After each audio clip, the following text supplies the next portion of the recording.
Hello! Hi అండి అందరికి. Welcome to my channel Sam lectures. ఇక్కడ కూడా నేను మరికొన్ని ఎలక్ట్రికల్ క్వాంటిటీస్ యొక్క డైమెన్షన్స్ అయితే నేనిక్కడ మెన్షన్ చేశానండి.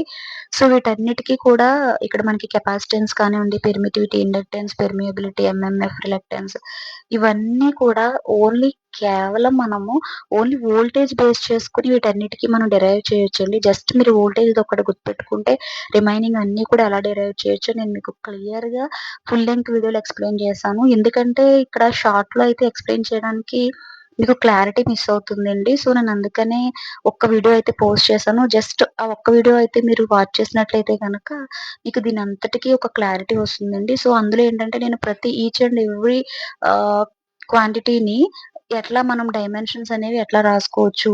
అంటే మనకు ఓన్లీ ఒక జస్ట్ వోల్టేజ్ గుర్తుంటే అవన్నీ ఎలా రాయొచ్చనేది నేను ఎక్స్‌ప్లెయిన్ చేశాను. సో, ఆ వీడియోని ఒకసారి చూడండి. నెక్స్ట్ వీడియోలోనేంటంటే నేను మీకు ఈ డైమెన్షన్స్ బేస్ చేసుకొని ప్రీవియస్ ఇయర్స్‌లో ఎట్లాంటి క్వెషన్స్ అయితే అడిగారు, ఎట్లాంటి క్వెషన్స్ అడిగే ఛాన్సెస్ ఉన్నాయనేది వీడియో పోస్ట్ చేస్తానండి. సో, నా వీడియోస్ అన్నీ కూడా రెగ్యులర్‌గా వాచ్ చేస్తూ ఉండండి. Thank you for watching.